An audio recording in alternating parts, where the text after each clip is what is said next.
கண்ணதாசன் உயர்ந்து நிற்பது காதலிலா தத்துவத்திலா. இதுல காதல் அப்படின்ற அணியில பேசுறதுக்கு ஏன்னா நான் முன்னாடியே நம்ம அதை பத்தி பேசிட்டோம்னா இது எல்லாத்தையும் பேசிட்டாங்களே அப்படின்னு எல்லாம் சொல்லக்கூடாது.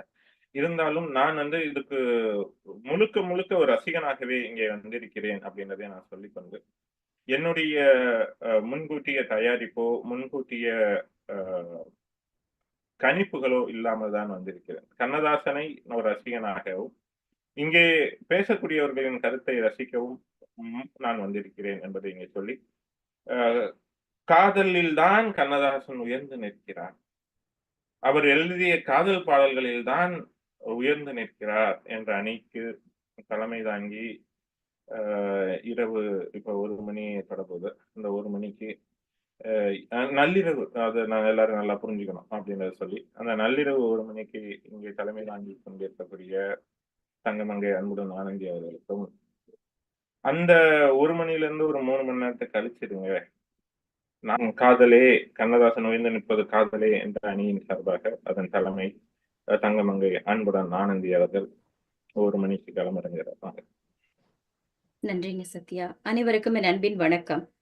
என்னை நன்றாக இறைவன் படைத்தனன், தன்னை நன்றாக தமிழ் செய்யுமாறு இந்த அருமையான பட்டிமன்றம் புத்தாண்டு அன்று எங்களுக்கு களம் அமைத்து கொடுத்த இதன் நடுவராக அமர்ந்திருக்கக்கூடிய மதிப்பிற்குரிய கவின்கலை வேந்தர் சத்யநாராயணராஜ் பாலகுரு அவர்களுக்கும், எங்கள் தமிழாளும் களத்தின் துணைத் தலைவர் மதிப்புறு முனைவர் மீனா திருப்பதி அம்மா அவர்களுக்கும், என் அணியில் பேச காத்திருக்கும் அன்பழகி மற்றும் கவிதா அவர்களுக்கும், எதிரணியில் எங்களுக்கு ஆங்கிலத்துல சொல்லணும்னா டஃப் கொடுக்க வந்திருக்கக்கூடிய செல்விராஜன் அம்மையார், அழகராஜா ஐயா, எங்களுடைய கூட்டு மாவட்ட ஆளுநர் சுப்பிரமணியம் ஐயா அனைவருக்கும், இணைப்பில் இருக்கக்கூடிய அனைத்து ஆளுமைகளுக்கும் இனிய வணக்கம்.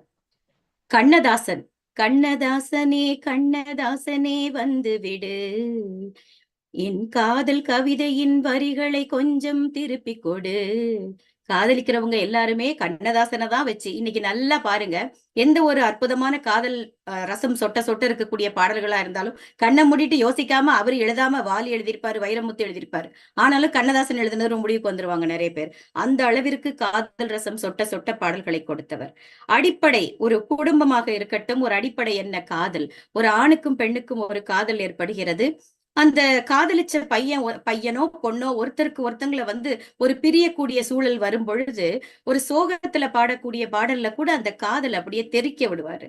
ஆனந்த ஜோதிங்கிற படத்துல வந்த இந்த பாடல், நினைக்க தெரிந்த மனமே உனக்கு மறக்க தெரியாதா, பழக தெரிந்த உயிரே உனக்கு விலக தெரியாதா, உயிரே விலக தெரியாதா.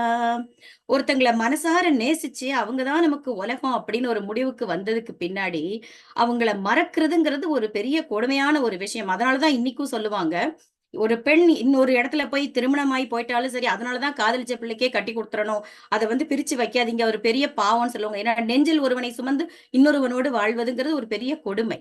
இந்த இடத்துல அந்த பெண்ணுடைய வலி, இப்படி எனக்கு அவனை நினைக்க கொடுத்தியே, அப்ப மறக்கிறதுக்கு உனக்கு தெரியலையான்னு நெஞ்சிடம் தூது அவளே சொல்கிற மாதிரி அற்புதமாக எழுதியிருப்பார். மயங்க தெரிந்த கண்ணே உனக்கு உறங்க தெரியாதா, மலர தெரிந்த அன்பே உனக்கு மறைய தெரியாதான்னு. எனக்குள்ள பூத்து காதல் எல்லாம் மலர வச்சியே, இப்ப நான் தவிக்கிறேன், அவன் இல்லாம நான் தவிக்கிறேன், இல்ல அவ இல்லாம நான் தவிக்கிறேன், இப்ப நீ எப்படி மலர்ந்தியோ அப்படியே மறைஞ்சு போயிரு, ஏன் உனக்கு மறைய தெரியலையா அப்படின்னு கேக்குறான். இந்த ஒரு அழகான எடுக்க தெரிந்த கரமே உனக்கு கொடுக்க தெரியாதான்னு அந்த ஒண்ணுக்கு ஒரு புதிராக மாத்தி மாத்தி மாத்தி ஒரு போட்டா போட்டி பாடல் மாதிரி எழுதியிருப்பாரு இந்த காதல் பாடலை.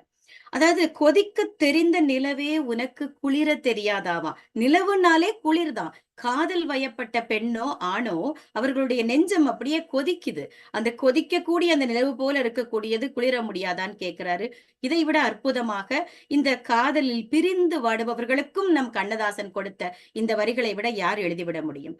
அடுத்ததா பாருங்க, இதய கமலம்னு ஒரு படத்துல, உன்னை காணாத கண்ணும் கண்ணல்ல, உன்னை எண்ணாத நெஞ்சும் நெஞ்சல்ல, நீ சொல்லாத சொல்லும் சொல்லல்ல, நீ இல்லாமல் நானும் நானல்ல, உன்னை பார்க்காம என் கண்ணு இருந்து என்ன அது அப்படியே இருக்கணுமா அப்படின்னு கேக்குறா பாருங்களேன். உன்னை எண்ணாம என் நெஞ்சு ஒரு நெஞ்சா அப்படின்னு கேக்குறா.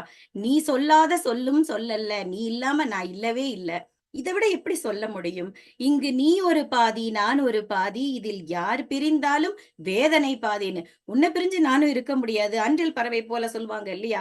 ஒரு கண நேரத்தில் அந்த குளத்துல ஒரு பூ இடைப்பட்டால் கூட அந்த அந்த பிரிவை வந்து பெரிய யுக பிரிவாக நினைத்து உயிரை விட்டு விடுமாம். அந்த அளவிற்கு நீ பிரிஞ்சாலும் நான் பிரிஞ்சாலும் நம்ம உயிரோட இருக்க மாட்டோம் அப்படின்னு சொல்லி அங்கே வேதனைதான் பாதி அப்படின்னு அருமையா சொல்லப்பட்ட இந்த பாடல் இதைவிட காதலை எப்படி சொல்லிவிட முடியும்? அதாவது சோகத்திலும் சொர்க்கத்தை வைத்த கண்ணதாசனுக்கே இது வரும் அப்படின்னு சொல்றேன் நானு. பாவ மன்னிப்புங்கிற படத்துல அத்தான் என்னத்தான் அவர் என்னைத்தான் எப்படி சொல்வேனடி, அவர் கையைத்தான் கொண்டு மெல்லத்தான் வந்து கண்ணைத்தான் ஆ எப்படி சொல்வேனடி. இந்த அம்மா எப்படி சொல்வேனடி எப்படி சொல்வேனடின்னு எல்லாத்தையும் சொல்லிடுவாங்க. அதாவது ஒரு நுட்பமாக அந்த காதலை வைத்திருப்பார். ஒரு காம உணர்வெல்லாம் அதிகமாக இல்லாமல் இலைமறை காயாக அவர் வந்தார், என் அருகில் வந்தார், என்னை பார்த்தார், அணைத்தார், பிடித்தார்னு ரொம்ப அழகாக இந்த வார்த்தைகளை வந்து அப்படியே பின்னிருப்பாரு. அந்த அளவிற்கு ஒரு காதல் நயம், எழில், அழகியல் எல்லாத்தையும் பொதிஞ்சு கொடுத்த பாடல் இது கண்ணதாசனுக்கு மட்டுமே வரும். அடுத்ததாக ஒரு பாடல் எங்கள் தங்கராஜான்னு ஒரு படத்துல, இரவுக்கும் பகலுக்கும் இனி என்ன வேலை, இதயத்தில் விழுந்தது திருமண மாலை, உறவுக்கும் உரிமைக்கும் பிறந்தது நேரம், உலகம் நமக்கினி ஆனந்த கோலம், இருவர் என்பதே இல்லை இனி நாம் ஒருவர் என்பதே உண்மை. அந்த காதலனும் காதலியும் தலைவனும் தலைவியும் திருமணம் செஞ்சுக்கிட்டாச்சு. அவங்களுக்கு வந்து திருமண மாலை விழுந்ததுக்கு அப்புறம் இங்க உறவுக்கும் உரிமைக்கும் நேரம் வந்து விட்டது, இனி யாருக்கும் பயப்பட வேண்டாம். அதாவது சொல்லுவாங்க இல்லையா, பயந்து பயந்து போய் மறைஞ்சு மறைஞ்சு அந்த பெண்ணை பார்க்கிறதோ அந்த ஆணிடம் பேசுவதற்கோ அந்த தயக்கம் எதுவுமே தேவையில்லை. இனி இந்த உலகமே நமக்கு ஆனந்த கோலம், இருவருங்கிறதெல்லாம் போய் நம்ம 2 பேரும் சேர்ந்து ஒருவர் தாங்கிறது உண்மையாயிருச்சு, ஏனென்றால் நமக்கு திருமணம் ஆகிவிட்டது அப்படின்னு அந்த ஒரு மகிழ்ச்சியையும் இந்த வரிகளில் கொடுத்திருக்கிறார்.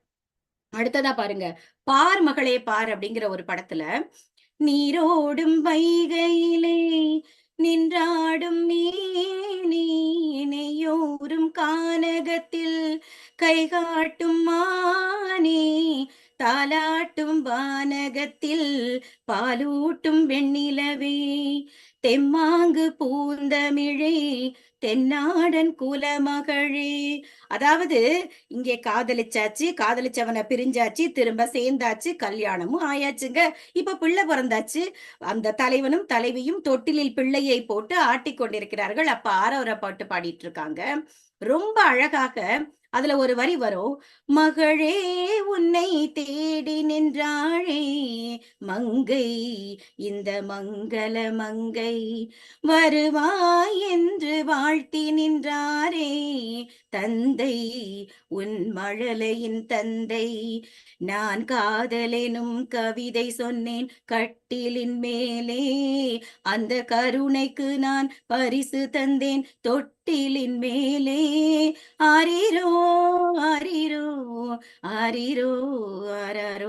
பிள்ளைய தாலாட்டும் போது கூட எவ்வளவு அழகாக நாசூக்காக நான் காதலனும் பரிசை கொடுத்தேன், அதாவது கவிதையை சொன்னேன் கட்டிலின் மேலே, அந்த கருணைக்கு நான் உனக்கு இந்த குழந்தையை பரிசாக தந்தேன் தொட்டிலின் மேலேன்னு தலைவி சொல்றாங்க. இதை விட சூட்சுமமாக ஒரு ஆணுக்கும் பெண்ணுக்கும் மையப்புள்ளியாக இருக்கக்கூடிய காதலை எப்படி சொல்லிவிட முடியும்? அதை வந்து அவங்க எதிரணியில் இருக்கிறவங்க வந்து சொல்லட்டும். இந்த உலகமே இயங்கிக் கொண்டிருக்கக்கூடிய மைய புள்ளி அன்பு, காதல். அந்த காதலோ அன்போ இல்லைன்னா அதுக்கு அப்புறம் தான் நீங்க மத்த எல்லாத்துக்குமே போகணும். அந்த காதலில் கண்ணதாசன் எப்பொழுதும் உயர்ந்து நிற்கிறான் அப்படிங்கிற இந்த விடயத்தை சொல்லி என்னுடைய வாதத்தை நிறைவு செய்கிறேன். வாய்ப்பளித்த அனைவருக்கும் என் அன்பின் நன்றி. இப்ப தன்னுடைய அணியின் வாதத்தை நிறைவு செய்ய காதலில் தான் உயர்ந்து நிற்கிறார் என்ற அணியின் சார்பாக அன்புடன் தங்கமங்கை அன்புடன் ஆனந்தியாக அளிக்கிறோம். வாங்க. நன்றிங்க நடுவர் அவர்களே, மீண்டும் ஒரு வாய்ப்பிற்கு நன்றி. நீங்க எதிரணின்னு கூப்பிட்டாலும் சரி, எதிராளின்னு கூப்பிட்டாலும் சரி, நாங்கள்லாம் வந்து பங்காளி தான் அப்படிங்கிற மாதிரி உங்களை நாங்க விட்டு கொடுக்க மாட்டோங்கிறத சொல்லிட்டு ஐயா வந்து பந்த பத்தி பேசினாரு. அவர் அறியாம அவரே 2 பந்தம் இங்கிட்டு தூக்கி போட்டாரு. அவர் பாடினாரு முதல் பாட்டு, நிலவே என்னிடம் நெருங்காதே அப்படின்னாரு. அங்க நீங்க கவனிக்கணும். அந்த புள்ளைய அந்த ஆளுக்கும் புடிச்சிருக்குது. அத வந்து இலைமறை காயா சொல்றாரு. நீ நினைக்கிற இடத்துல நான் இல்லம்மா, என்னையெல்லாம் காதலிக்காத, உன் தகுதி வேற என் தகுதி வேற. ஆனாலும் அவனுக்கு அந்த பிள்ளை மேல ஆசை இருக்கு. அது காதல் பாட்டு தான். அது ஐயா எங்களுக்கே விட்டு கொடுத்திருக்கிறாரு. ரொம்ப மகிழ்ச்சி ஐயா. அடுத்து இந்த இன்னொரு பக்கம் பாட்டு என்ன பாடுனீங்க? இந்த இந்த ஒன்றோடு பக்கம் போடுறேன்னு அந்த ஒன்றாக. பக்கம் போட்டேன். நல்லதுங்க ஐயா, நல்லதுங்க ஐயா. ஒன்றோடு ஒன்றாக உயிர் சேர்ந்த பெண்ணே, உயிர் சேர்ந்த பெண்ணே, உலகங்கள் நமையன்றி வேறேதும் இல்லை, வேறேதும் இல்லைன்னு அந்த பந்தயம் எனக்கே போட்டு கொடுத்துட்டீங்க. ரொம்ப மகிழ்ச்சி. இரண்டும் ஒன்றாக சேர்ந்த பிறகு, உயிர் சேர்ந்த பிறகு உலகத்துல வந்து நமையன்றி வேறு எதுவுமே இல்ல. அவங்க 2 பேரும் ஒழுங்கா இருந்தா உலகத்துல வரக்கூடிய எந்த பிரச்சனையும் சமாளிச்சிடலாங்கிற பாடல் தான் அது. அது என்னத்த சொல்லுது? தத்துவத்தையா சொல்லுது? உன் காதல் என்னிடம் இருந்தால் இந்த உலகத்தில் வரக்கூடிய எந்த ஒரு குற்றம் குறைகளையும் ஒரு பிரச்சனைகளையும் நாம் சமாளிப்போம்னு சொல்றாங்க. அடுத்தது பாருங்க, தத்துவம் சொல்றதுக்கு 1000 பேர் வரலாங்க. ஆனா காதல் சொல்றதுக்கு இங்க கண்ணதாசனால மட்டும்தான் முடியும். வள்ளுவம் சொல்லியிருக்கு, மலரினும் மெல்லிது காமம் அப்படின்னு சொல்லிட்டு. வந்தவங்க போனவங்க எல்லாம் சொல்றதுக்கு இது காதல் ஒண்ணு கடை கத்திரிக்காய் கிடையாது. அது கண்ணதாசனை போல உயர்ந்த உள்ளங்களுக்கு மட்டுமே அது அமையும். அது அதற்காக அதில் மட்டுமே அவர் உயர்ந்து இருந்தாருங்கிறது தான் என்னுடைய வாதமும். இப்ப அடுத்தது வந்து இன்னொரு பாட்டு, ஒரே ஒரு பாட்டு, இந்த வர ஒட்டுமொத்த காதலுக்கும், வளர்ந்த கலை மறந்து விட்டாள் கேளடா கண்ணா, அவள் வடித்து வைத்த ஓவியத்தை பாரடா கண்ணா. அவர் கேட்பாரு, குடும்பக்கலை போதும் என்று கூறடா கண்ணா, அதில் கூற இந்த கலைகள் வேறு ஏனடா கண்ணா. கோச்சுக்கிட்டாளாம் பொண்டாட்டி. உடனே அவர் கேட்கிறாரு அந்த பையன்கிட்ட கேட்டு, தினம் தினம் ஏன் கோபம் கொண்டாள் கூறடா கண்ணா, அவள் தேவை என்ன ஆசை என்ன கேளடா கண்ணா. ஒரு பெண்ணானவள் தன்னுடைய ஆசைகளை எல்லாம் வெளியே அப்படியே கொட்டிட முடியாது. ஒரே வரியில சொல்லிருவா, நினைத்ததெல்லாம் வெளியில் சொல்ல முடியுமா கண்ணா, அது நீ பிறந்த பின்பு கூட இயலுமா கண்ணா. கடைசியில 2 பேருமா சேர்ந்து ஒரு சமரசத்துக்கு வராங்க. தினம் தினம் ஏன் கோபம் கொண்டாள் கேளடா கண்ணா அப்படின்னு கேட்டதுக்கு கடைசியில எல்லாத்தையும் மறந்துட்டு அவ ஒரே வார்த்தையில சொல்லுவா, அவர் இல்லாமல் எனக்கு வேறு யாரடா கண்ணா, நான் அடைக்கலமாய் வந்தவள் தான் கூறடா கண்ணா. விடுறா சண்டை எல்லாம் வேணாம், எனக்கு அவரை விட்டா வேற நாதி கிடையாது, அவருக்கு என்ன விட்டா நாதி கிடையாது, நாங்க 2 பேரும் ஒத்து போயிடுறோம்னு.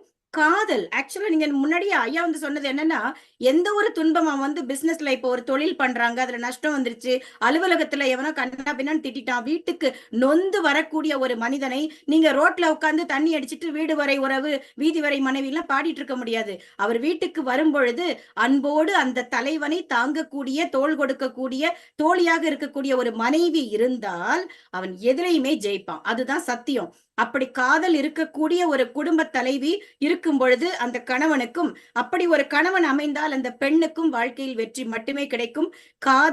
கண்ணதாசன் காதல்ல மட்டும்தான் உயர்ந்து இருக்காருங்கிறது என்னுடைய வாதமாக வைத்து இந்த வாய்ப்பை தந்த உங்கள் அனைவருக்கும், செல்விமா உங்களை நான் விட்டுற மாட்டேன். தத்துவ பாடல்னு ஒரு முழு பாட்டையும் பாடினீங்களே, ஒரு தப்பு பண்ணிட்டீங்க. கடைசி வரி அதுல என்ன, அன்பு மொழி கேட்டு விட்டால் துன்ப நிலை மாறிவிடும். நீங்களே பாடினீங்க, அன்பு அங்கே வந்து விட்டால் அங்கே துன்ப நிலை மாறிவிடும் சொல்லி உங்களுடைய தத்துவத்திலையும் அங்க காதலைத்தான் நீங்க வச்சீங்க. ஆக மொத்தம் அடிச்ச பந்து அத்தனையும் எங்களுக்கு தான் சொந்தம்னு சொல்லி நடுவர் அதை கணக்குல வச்சுக்கணும்னு சொல்லி என்னுடைய வாதத்தை நிறைவு செய்கிறேன். நன்றி, வணக்கம். மகிழ்ச்சி சிறப்பு. வாத 2 அணியோட